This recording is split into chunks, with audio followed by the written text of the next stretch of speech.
Hello बच्चों, कैसे हैं आप लोग। आई होप कि आप लोग अच्छे होंगे और आप सबकी पढ़ाई भी अच्छी चल रही होगी। आज की वीडियो में हम लोग करने वाले हैं क्लास 10th की एनसीईआरटी की मैथ की बुक से एक्सरसाइज 5.3 यानी कि प्रश्नावली 5.3। ठीक है, तो प्रश्नावली 5.3 जो है ना आपका एक्सरसाइज 5.3, इसके हम लोग करने वाले हैं आज कुछ आगे की प्रॉब्लम को जो हमने पिछली वीडियोस में कर दिया था 1 2 3 सॉल्व कर दिया था। आज की वीडियो में हम लोग करने वाले हैं एक्सरसाइज के आगे के प्रॉब्लम को, जिसमें हम लोग करने वाले हैं 4th क्वेश्चन से स्टार्ट। इस वीडियो में मैंने ये सब क्वेश्चन बता दिया था, अभी हम लोग 4th क्वेश्चन से शुरू करने वाले हैं। ठीक है, तो 4th क्वेश्चन क्या कहता है कि how many terms of the AP 9, 17, 25 must be taken to give us sum of 636।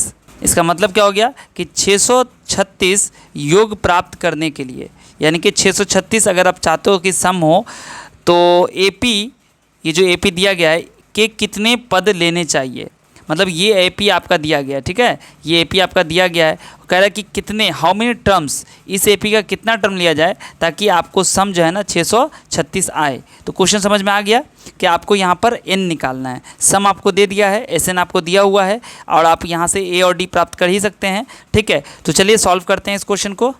तो क्वेश्चन की शुरुआत ऐसे करेंगे कि आपको मानना पड़ेगा पहले। ठीक है, क्वेश्चन नंबर 4 में आप लिखिएगा लेट, यानी कि माना कि देयर बी इन टर्म्स, माना कि इस AP के इन टर्म्स हैं। ठीक है, ये आपको लिखना पड़ेगा। ठीक है, let there be in terms of this AP, माना कि इस AP के इन टर्म्स हैं। ठीक है, ये आपको लिख लेना है। उसके बाद आपको करना क्या है कि यहाँ पर देखिए, अगर AP की बात करेंगे तो यहाँ पर हमें लिखना पड़ेगा, यहाँ here A is equal to कितना है 9 और D आपको कितना है, तो A2 में से A1 घटाएगा। आप AP को देखिएगा, आपको AP जब देखिएगा तो उसमें से A2 और आपको A1 देख लेना है कि क्या A2 की वैल्यू है और क्या A1 की वैल्यू है। तो A2 की वैल्यू हो गई 17 और A1 की वैल्यू हो गई 9। ठीक है ना, तो 17 में से 9 जाएगा, कितना बचेगा 8 बचेगा। तो हमने D की वैल्यू भी निकाल ली है और A की वैल्यू भी हमें पता हो गया है AP को देखने के बाद, और हमने मान लिया कि n टर्म है। ठीक है, अब यहाँ पर आपको SN दिया हुआ है। SN कितना दिया हुआ है, तो SN दिया हुआ है 636। ठीक है, तो यहाँ पर SN वाला फॉर्मूला यूज़ होगा। SN बराबर हो जाएगा n/2 2A plus n-1 into D। ठीक है, ये फॉर्मूला मैंने पिछली कई वीडियोज़ में आप लोग को समझा दिया है। SN की जगह आपको क्या रखना है 636, तो यहाँ पर रखेंगे 636 बराबर n/2 और A की जगह आपको 9 रखना है, 2 × 9 प्लस n-1। n कितना है आपको नहीं पता है तो n ही रखिए, n-1, और D कितना है तो D आपको निकल गया 8। ठीक है, अब यहाँ पर इसको बस सॉल्व करिएगा, आपको n की वैल्यू आ जाएगी। तो सबसे पहले हम लोग क्या करेंगे, 636 बराबर n/2 और यहाँ से देखो 2 9 18 प्लस 8 को n से मल्टीप्लाई करेंगे, 8n माइनस 8 का 8, क्या बन जाएगा 636 बराबर n/2 और 18 में से 8 जाएगा 10 प्लस 8n। ठीक है ना, ये हो गया आपका। अब देखो 2 कॉमन निकाल सकता है इससे, है ना, 2 कॉमन निकल सकता है, तो हम लोग 2 कॉमन निकाल लेंगे n/2 और यहाँ जो 2 कॉमन आएगा वो इंटू में लिख देंगे। ठीक है ना, इंटू 2 और 2 कॉमन निकल लिया तो 5 प्लस 4n। ठीक है ना, तो 2 2 कैंसिल हो गया, तो आपके पास बचेगा क्या 636 बराबर 5 को n से मल्टीप्लाई करेंगे 5n प्लस 4n को n से करेंगे तो 4n स्क्वायर हो जाएगा। ठीक है ना, ये हो गया आपका।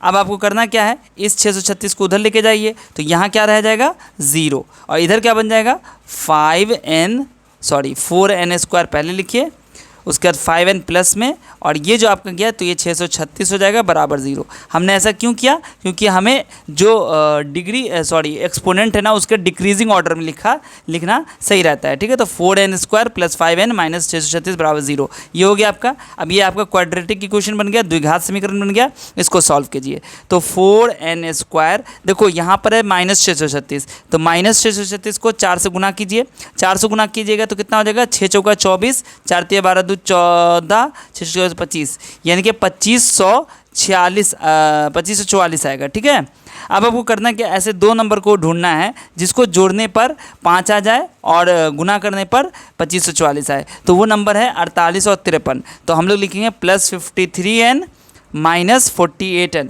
अगर आपको ये नहीं करने आता है तो आप 9th वाली वीडियो देख लीजिएगा या आप मुझे कमेंट कर दीजिएगा। अगर ज़्यादा बच्चों को दिक्कत होगी इस तरह के सॉल्यूशन करने में, फैक्टराइजेशन में, तो मैं इसके लिए अलग से फिर एक डिटेल वीडियो आपको बना दूंगा। ठीक है, तो 53 - 40n -636 = 0। अब यहाँ से क्या हो जाएगा, तो 4 देखो यहाँ पर 4 कॉमन आ रहा है, नहीं आ रहा है, तो n कॉमन आ रहा है, तो n कॉमन ले लेंगे। तो n कॉमन ले लेंगे तो क्या हो जाएगा 4n + 53। और यहाँ पर क्या हो रहा है 48 कॉमन आ रहा है।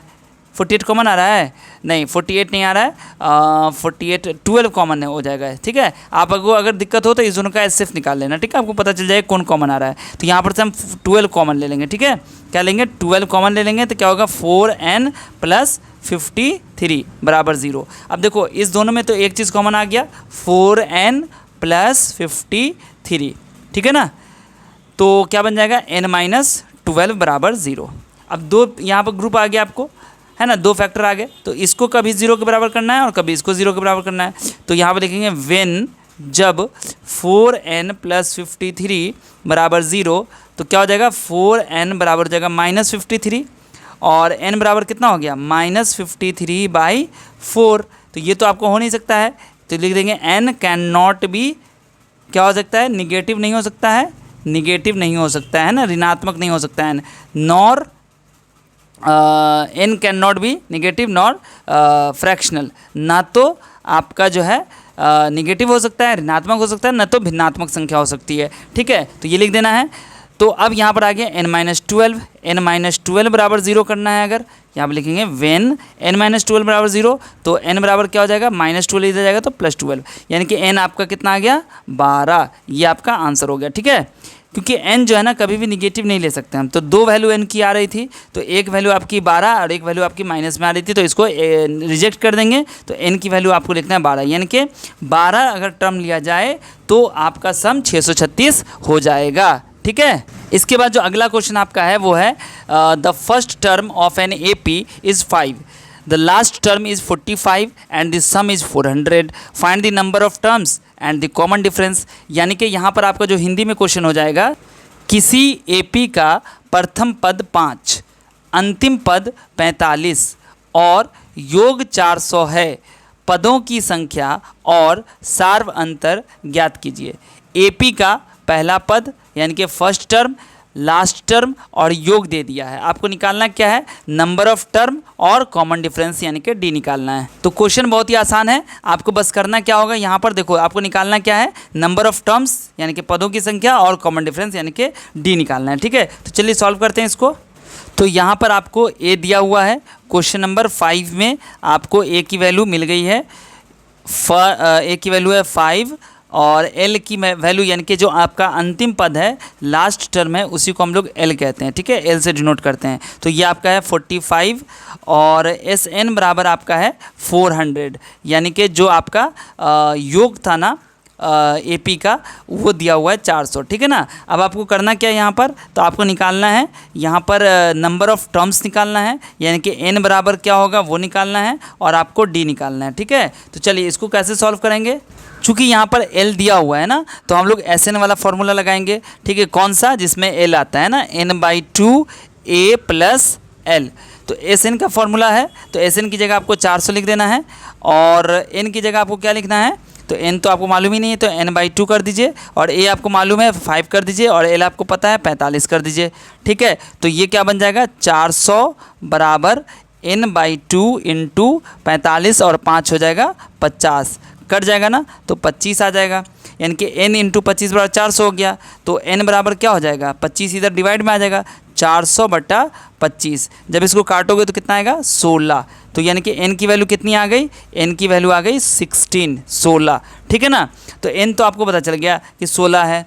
अब आपको निकालना क्या है, D की वैल्यू निकालना है। ठीक है ना, तो D कैसे निकलेगा, तो देखो D कैसे निकलेगा, AN वाला फॉर्मूला लगा देंगे, n तो 16 है ना, यानी कि AN जो आपका लास्ट टर्म होगा वो आपको पहले से दिया हुआ है, यहाँ पर देख लो लास्ट टर्म आपको 45 दिया हुआ है। लास्ट टर्म 45 का मतलब क्या, A16, क्योंकि टोटल तो 16 ही टर्म है ना, तो ये जो L है ना वो कितना है, A16 है। ठीक है, दोनों की एक ही वैल्यू होगी। तो यहाँ पर हम लोग लिखेंगे AN बराबर A प्लस N-1 D। तो N की जगह आपको लिखना है A16 और A की जगह क्या हो जाएगा 5 प्लस N। N कितना है 16 माइनस 1 D। तो A16 की जगह क्या लिखोगे 45 बराबर 5 प्लस 16 में से गया 15 D। तो 5 इधर चला जाएगा, 45 माइनस 5 बराबर हो जाएगा 15 D। तो 45 में से 5 माइनस करोगे 40 बराबर हो जाएगा 15 D। तो D बराबर क्या हो जाएगा 40 बटा 15, 8 पंचे 40, 3 पंचे 15, 8 बटा 3, ये हो गया D आपका आंसर। ठीक है, चलिए नेक्स्ट क्वेश्चन को देखते हैं हम लोग।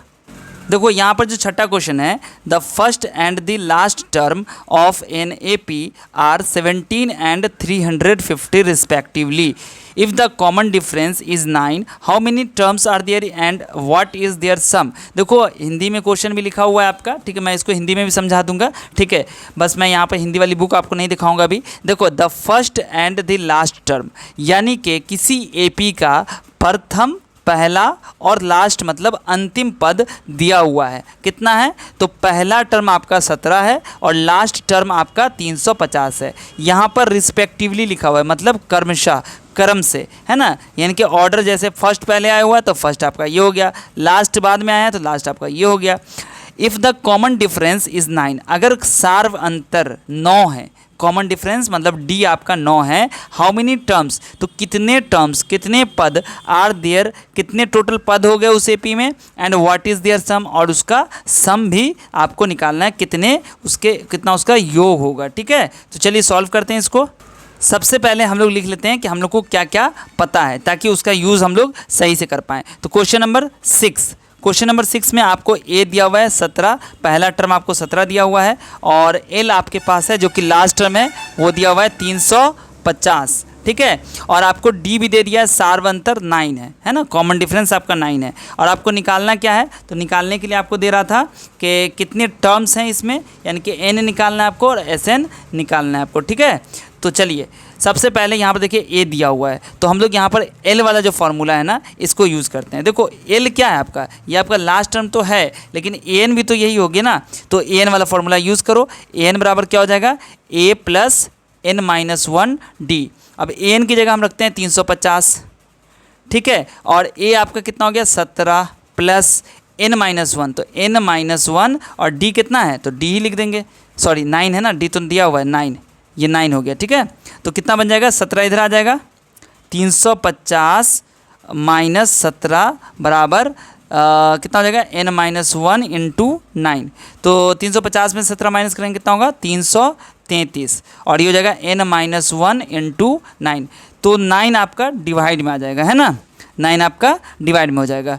तो 333 बटा 9 बराबर हो जाएगा N-1। 9 से कटेगा ये, 9 तिया 27 और 9 हाथ कट जाएगा, 9 तिया 27 हो गया, 9 से 33 37 आ गया, यानी कि N-1 बराबर कितना है 37। तो देखो इसको ऐसे लिखो, N-1 बराबर 37, तो N बराबर हो जाएगा 37 प्लस 1, यानी कि N की वैल्यू आ गई 38। N निकल गया आपका। अब आपको निकालना है SN, तो SN वाला फॉर्मूला लगा दीजिए। ठीक है, SN का फॉर्मूला क्या होता है, SN बराबर होता है N/2 A plus L, L तो आपको दिया ही हुआ है, तो N भी निकल ही गया है 38 बट्टा 2, और A आपका है 17 प्लस L कितना है 350। देखो ये तो कट रहा है ना, 19 दूनी 38, तो क्या बन जाएगा 19 गुने 17 में 350 जोड़ेंगे तो 367 हो जाएगा, और जब 19 को 367 से गुना करोगे तो 6973 आएगा, और ये आपका आंसर हो गया। ठीक है, तो आपका योग भी निकल गया और पदों की संख्या यानी कि n भी निकल गई है। ठीक है, तो बच्चों 3 क्वेश्चन इसमें मैंने बता दिया है, 4, 5, 6। ठीक है, आगे के जो क्वेश्चन होंगे उसको हम लोग अगली वीडियो में करेंगे। ठीक है, आई होप कि इसको जो आपको मैंने समझाया ये आपको अच्छे समझ में आ गया होगा। अगर आपको कहीं पे कोई डाउट है, कुछ अगर आपको फीडबैक देना है या कुछ आपको पूछना है तो आप मुझे कमेंट में पूछ सकते हैं। कमेंट कीजिए, ज़रूर कीजिएगा कमेंट, और वीडियो को लाइक करना अगर भूल गए तो लाइक कर दीजिएगा, और इस वीडियो को अपने कम से कम 4-5 दोस्त को शेयर कर दीजिए अगर आपको वीडियो अच्छी लगी है तो। ठीक है, और आप मुझे फेसबुक और इंस्टाग्राम पे फॉलो कर लीजिएगा, वहाँ पर आप मुझे डीएम करके कोई भी डाउट पूछ सकते हैं, ठीक है। हमारे चैनल को ज्वाइन ज़रूर कर लीजिएगा, सब्सक्राइब करना अलग होता है, ज्वाइन करना अलग होता है, तो सब्सक्राइब करके ज्वाइन कर लीजिए, ठीक है। आपको और भी बेनिफिट मिलने लगेगा, आपको बहुत सारे और भी बेनिफिट मिलेंगे, आप जब ज्वाइन करेंगे तो आपको खुद पता चल जाएगा। मिलता हूँ फिर आपसे अगली वीडियो में, तब तक आप सब अपना ध्यान रखिए। वीडियो देखने के लिए आप सभी बच्चों का बहुत बहुत शुक्रिया।